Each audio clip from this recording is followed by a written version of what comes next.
वर्णन करने लगे। एक दैत्य हुआ जिसका नाम था अंधकासुर। ये किसका बेटा है? हिरणाक्ष का बेटा है। ये हिरणाक्ष बड़ी तपस्या कर रहा था श्रीमन ब्रह्मा जी की।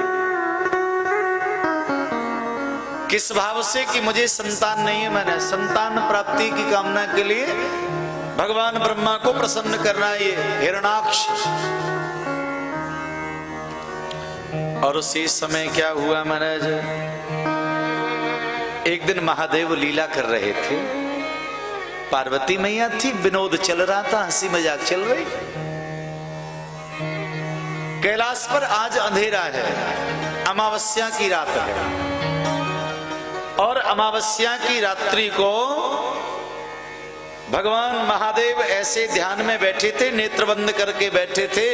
तो पार्वती मैया आई और पार्वती मैया ने क्या किया, पीछे से आकर के अपने दोनों हाथों से महादेव के नेत्रों पर ऐसे हाथ लगा दिया मजाक में।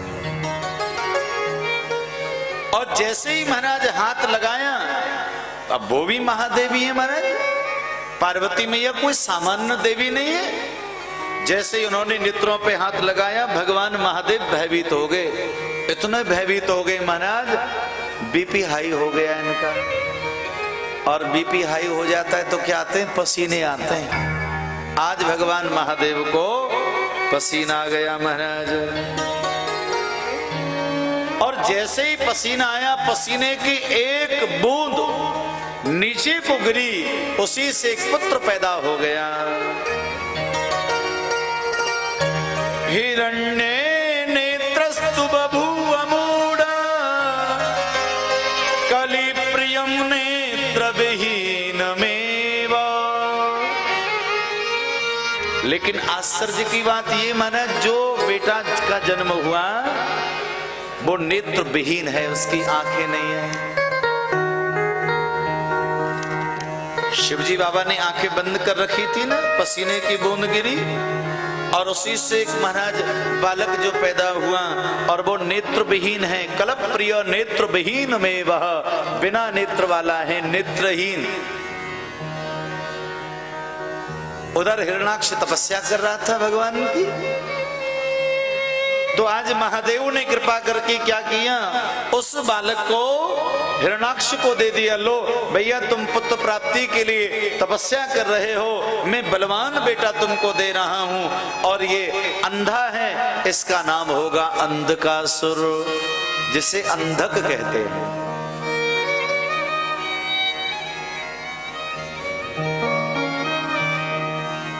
वर्णन आता है हिरणाक्ष को जब भगवान नारायण ने वाराह रूप लेकर के मार दिया, तब ये खेल रहा था महाराज। तो किन्हीं ने कह दिया, अरे अंधे, अंधे कह के संबोधन किया। महाराज इसको बड़ा क्रोध आया और इसने भगवान ब्रह्मा की बड़ी कठोर तपस्या की, अपने नेत्रों को भी प्राप्त कर लिया और अपने पिता को जो मारने वाला नारायण है उससे बदला लेना है मुझे। ब्रह्मा जी प्रसन्न हो गए। ब्रह्मा जी ने कहा वरदान मांगो। इस अंधकासुर ने कहा, है विधाता ब्रह्मा जी, मेरी मृत्यु ना हो। कहा भैया ये नहीं हो सकता, सब यही वरदान मांगते, मरना तो पड़ेगा, अपनी मृत्यु का कारण ढूंढ लो। तो कहा केवल एक कारण से मेरी मृत्यु हो, जो मेरी माता समान हो, जो मेरी माँ जैसी हो। अपितु महाराज जो मातृ स्वरूपा है, अगर उसके प्रति मेरे मन में गलत भाव आए तो ही मेरी मृत्यु हो। कहा ठीक है। वर्णन आता है महाराज,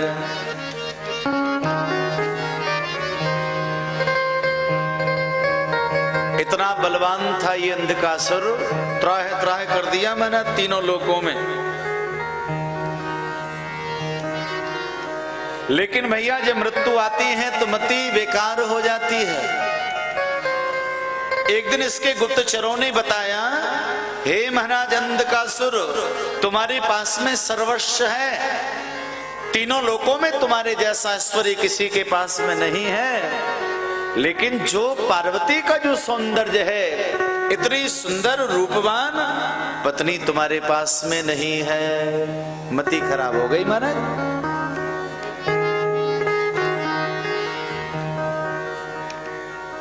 तो उधर क्या हुआ, कैलाश पर भगवान शिव जी ने महादेवी से कहा, देवी अब मैं कुछ समय के लिए व्रत करने के लिए जा रहा हूं, तपस्या करने के लिए जा रहा हूं, तुम यहां पर बैठी रहो और नंदी इत्यादि गण तुम्हारी सेवा में है, सानंद तुम यहां पर रहो, मैं कुछ वर्षों के बाद में लौटूंगा। चले गए महादेव।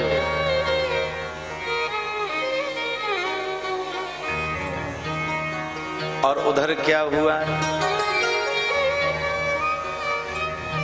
उस अंधकासुर ने अपने सेवकों को भेजा है, पार्वती के पास में जाओ, हमारा प्रस्ताव लेकर के जाओ, अगर हमारे प्रस्ताव को वो स्वीकार कर लेती हैं, अगर वो प्राप्त कर लेती हैं तो ठीक है, नहीं तो महादेव को ही मारना पड़ेगा हमें। लो भैया, ऐसा पापी जो अपने माता पिता, असली में माता पिता तो पार्वती और महादेव हैं इसके, आज उन्हीं के मन प्रति ऐसा भाव इस पापी के मन में आ गया है।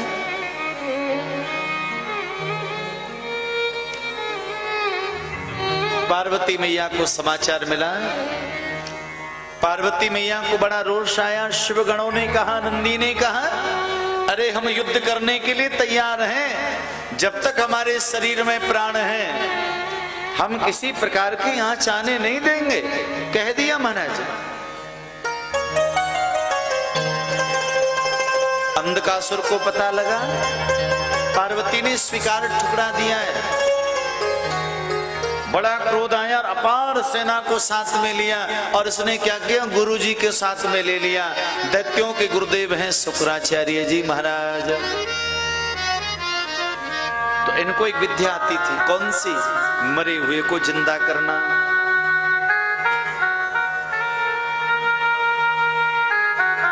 और उस विद्या का नाम है मृत संजीवनी विद्या। उस विद्या के माध्यम से शुक्राचार्य जी मरे हुए को जिंदा कर देते थे महाराज। अब गुरुजी को साथ में ले लिया।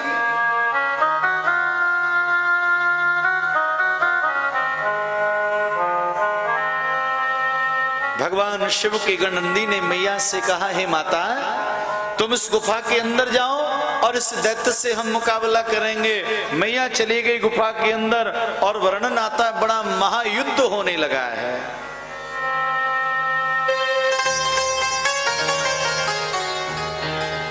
लेकिन भैया मरने पे नहीं आ रहा है अंधक, भगवान शिव की पराजय होती जा रही है। शिव जी ध्यान में बैठे, शिवगण पराजित होते जा रहे हैं और इसका कुछ बाल बांका नहीं हो रहा है। क्यों? दैत्य तो उधर भी मर रहे हैं, लेकिन शुक्राचार्य जी क्या कर रहे हैं, सबको एक एक बूंद दवा पिलाते जा रहे हैं महाराज।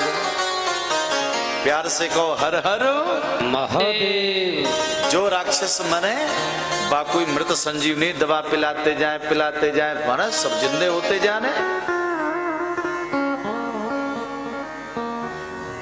मरने पे नहीं आ रहा है। अब पार्वती मैया को लगा मेरे तो सब गण मारे जाने, नंदी भी मूर्छित हो गया, अब तो बिल्कुल महाराज उस गुफा पर आक्रमण कर दिया। पार्वती मैया को आया क्रोध और आज मैया पार्वती ने क्या किया, अपने रोम रोम से महाराज अनेक देवियों को प्रकट कर दिया, असंख्य देवियों को प्रकट कर दिया महाराज, असंख्य गण प्रकट कर दिए हैं मैया ने।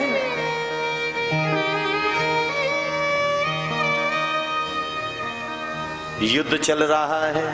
कितने दिन युद्ध हुआ मालूम है? 505 दिन लिखा है यहाँ पर। रात्रि दिवम पंच शतानि पंच युद्धम ससन्ने सह वीर केरणा। भगवान सूत जी ने कहा 505 दिन चला है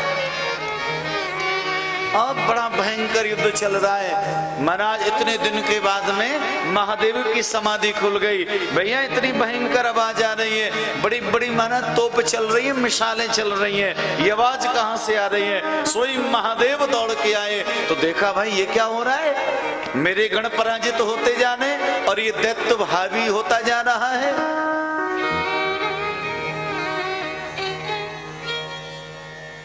सोई महाराज शिवजी बाबा ने देखा भैया इसकी मूल क्या है, ये जीत कैसे रहा है, तो शुक्राचार्य को दवा पिलाते देख लिया महादेव ने। ओहो, तो ये शुक्राचार्य जिसको हारने नहीं दे रहे हैं, पहले इन्हीं को हम ग्रहण करेंगे। सोई भगवान महादेव ने एक लंबी सी श्वास ले ली, माना जैसे प्राणायाम करते हैं ना, हाँ लंबी सी श्वास ली। सोई गुरुजी चले आए, श्वास के संग ही पेट में बिठा लिया महादेव ने, बैठे रहो। अब शुक्राचार्य जी भगे, इधर से हाथ मारन निकलने की कोशिश करें, मरण भगे पूरे शरीर में। भगवान शिव जी ने कहा जब तक ये शिवगण युद्ध नहीं जीतेंगे शुक्राचार्य जी तुमको निकलने नहीं देंगे।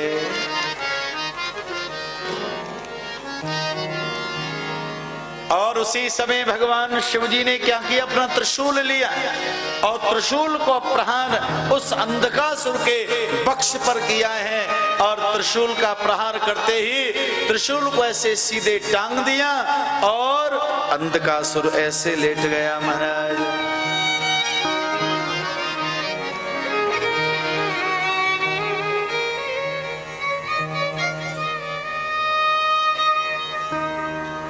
सो महाराज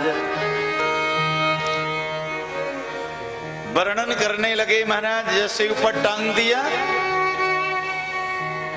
कई हजार वर्षों तक तपस्या करता रहा, त्रिशूल पर पड़ा भगवान के उस पंचाक्षर मंत्र का जाप करते रहा महाराज। उधर शुक्राचार्य जी प्रार्थना करने लगे, हे महादेव रक्षा करो, दम घुट रहा है। तब भगवान शिव जी ने अपने अंग के द्वारा शुक्राचार्य को प्रकट किया, इसलिए धातु का नाम भी संस्कृत में शुक्र है। बोले शंकर भगवान की जय। इसलिए आपने देखा होगा जो विवाह जैसे कार्य हैं जिनसे संसार आगे बढ़ता है, वृद्धि को प्राप्त होता है, तो जैसे नामकरण हुआ, गृह प्रवेश हुआ, विवाह संस्कार हुआ, ये जितने भी कार्य हैं ये शुक्र के उदय की उपस्थिति में होते हैं। शुक्र उदय होता है तो ये काम होंगे महाराज। और एक बात आपको बहुत बढ़िया बताने जा रहा हूं मैं, शुक्रास्त के समय पर अगर विवाह जैसा कार्य किया जाए तो पहले तो उस दाम्पत्य जीवन में संतान होगी नहीं, और हो भी जाएगी तो पूर्ण रूप से नहीं होगी महाराज, कोई ना कोई कमी रहेगी उसमें। इसलिए आपने देखा होगा हमारी सनातन संस्कृति में सबसे प्रथम महाराज जैसे विवाह का कार्य है शुक्र की उपस्थिति चाहिए महाराज, क्योंकि नवग्रह जो होते हैं ना, ज्योतिषाचार्य बताते हैं भैया जितने भी ग्रह हैं भले ही क्रूर हो जाएं, भले ही रुष्ट हो जाएं, लेकिन जो दैत्यों के गुरुदेव शुक्राचार्य हैं वो तो प्रसन्न ही रहने चाहिए महाराज। इसलिए शुक्रदेव बलवान रहें इसके लिए प्रयासरत रहते हैं। तो जितने भी मांगलिक कार्यक्रम हैं ये शुक्र की उपस्थिति में होते हैं। बोले शंकर भगवान की जय।